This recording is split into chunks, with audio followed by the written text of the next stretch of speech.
নমস্কার। আজকে সূর্যগ্রহণ নিয়ে আলোচনা করব। অর্থাৎ এই মুহূর্তে সূর্যগ্রহ বসে আছে আপনার কুম্ভ রাশিতে। সূর্যগ্রহ কুম্ভ রাশি ছেড়ে মীন রাশিতে প্রবেশ করবে 15 মার্চ সকাল 1:08।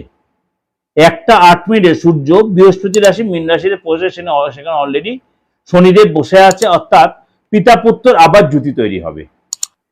শনি সেখানে অস্ত চলে যাবে এবং সূর্য আর সেখানে গিয়ে আবার জুতি তৈরি করাতে কি এফেক্ট দেবে, কতদিন থাকবে? 14 এপ্রিল পর্যন্ত এখানেই থাকবে। 14 এপ্রিল সকাল 9:38 সূর্য মীন রাশিতে অবস্থান, সেখান থেকে বেরিয়ে মেষ রাশিতে প্রবেশ করবে। অর্থাৎ 14 এপ্রিল পর্যন্ত সূর্য কিন্তু মীন রাশিতেই থাকবে সকাল 9:38 পর্যন্ত। এই সিচুয়েশনে 12 রাশির ক্ষেত্রে কিন্তু তার প্রভাব বিস্তার করবে। কেননা শনির সাথে জুতি তৈরি হচ্ছে, পিতা পুত্র সেই কম্বিনেশন হচ্ছে, কিন্তু সবার ক্ষেত্রেই খারাপ হবে কখনোই নয়। কেন? এখানে প্লাস পয়েন্ট হচ্ছে শনি এখানে তো অস্তগামী হবে। শনি 13 মার্চ থেকে আগামী 40 দিন অস্তগামী হবে। তার জন্য আপনাদেরকে আমি প্রোগ্রাম দিয়েছি। সূর্য হচ্ছে আত্মবিশ্বাস, সূর্য হচ্ছে পিতা, সূর্য হচ্ছে নেতৃত্ব, সূর্য হচ্ছে প্রতিনিধিত্ব, সূর্য হচ্ছে আপনার দায়িত্ব।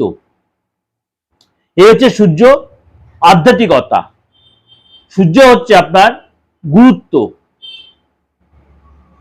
সুতরাং সূর্য যদি আপনার বাচ্চাতে ভালো সিচুয়েশন দেয় বা হাতে যদি ভালো সিচুয়েশন বা আপনার ফেস সিটে, কারণ এই সবসময় আপনার ফেসের মধ্যে 12 রাশির 12 গ্রহের অবস্থান সবসময় থাকে, হাতেও সেটা রয়েছে। প্রত্যেকটা সিচুয়েশন কিন্তু হাতের মধ্যে ক্লিয়ার। আপনি মনে এটা ভাবছেন সেটা প্রকাশ পাবে। সূর্যের সিচুয়েশন আর হাতে কি সিচুয়েশন সেটা আগে দেখবেন। হয়তো দেখালে বাচ্চাটা আপনার খারাপ সিচুয়েশন, তার হাতে এতটাই ভালো রয়েছে, আপনি তার রেজাল্ট কিন্তু আপনি পাবেন। কেন আমি আপনাকে একটু আলোচনা করলাম, কেন হাতটা নিয়ে তুমি আলোচনা করার সুযোগ হয় না। কারণ হাত নিয়ে আলোচনা করতে আপনি একে একে বোঝাতে হবে।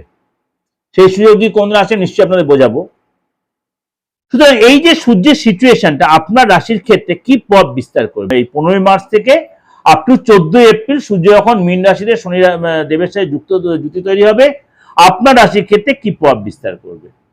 মিথুন রাশি, মিথুন রাশির জন্য সূর্যের এই গোচর আপনার কিন্তু 10th হাউসে হবে। আপনার 10th হাউসে, অর্থাৎ আপনি কিন্তু মানে সবচেয়ে বড় কথা, আপনি যদি চাকরির জায়গায় মনে করেন আপনি কোনো চাকরির চেষ্টা করছিলেন দীর্ঘদিন ধরে, সেই চাকরি কিন্তু কোনো গুড নিউজ, চাকরির কোনো গুড নিউজ আপনি পেতে পারেন। বা আপনি যেখানে চাকরি করছেন, মনে আপনি কোথাও চাকরি করছেন, চাকরি আর কোনো ব্যাকপাস সিচুয়েশন চলছিল, সেটা আগের চেয়ে অনেকটা বেটার কিছু ফিল বা আপনার ফেভারে আসবে।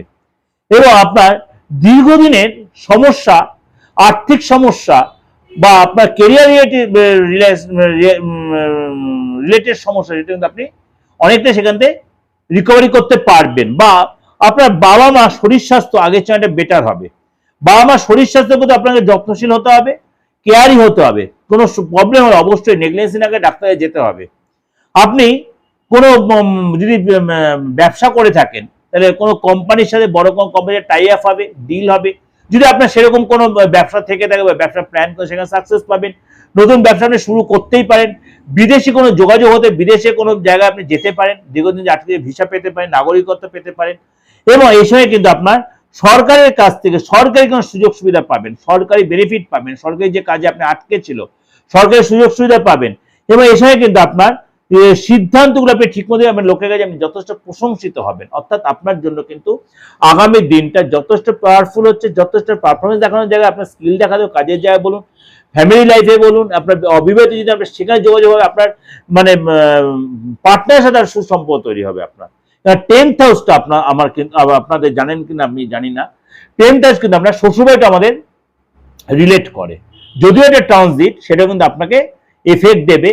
আপনার শ্বশুরবাড়ির তরফের থেকেও কিন্তু আপনার কিন্তু জায়গাটা তৈরি মানে বেটার কিন্তু আপনি এক্সপেক্ট করতে পারবেন। এটা আপনাকে একটা ওভারঅল একটা প্রেজেন্টেশন আমি দিলাম। অবশ্যই ভালো লাগবে এবং অবশ্যই হবে, এটা হতে বাধ্য, হতে বাধ্য। কেন? শনি অস্ত আছে, সূর্য সেখানে জুতি তৈরি হচ্ছে, আপনার সেই সুখবর, আপনার সিচুয়েশন তৈরি হবে। ওভারঅল প্রেজেন্টেশনে অবশ্যই ভালো লাগে, ভালো হলে অবশ্যই লাইক করবেন, শেয়ার করবেন, আর যোগাযোগ করে অবশ্যই বুকিং নাম্বার ফোন করে নেবেন। আপনারা আমার বুকিং নাম্বার জানেন, প্রত্যেকে যারা নিয়মিত বা নতুন আজ দেখছেন। আর অবশ্যই যত পারবেন লোকের কাছে শেয়ার করুন। একটাই আপনাদের কাছে রিকোয়েস্ট আমার, যত পারবেন লোকের শেয়ার করবেন, চ্যানেলটাকে অবশ্যই সাবস্ক্রাইব, নোটিফিকেশন বেলটা অন করে রাখবেন।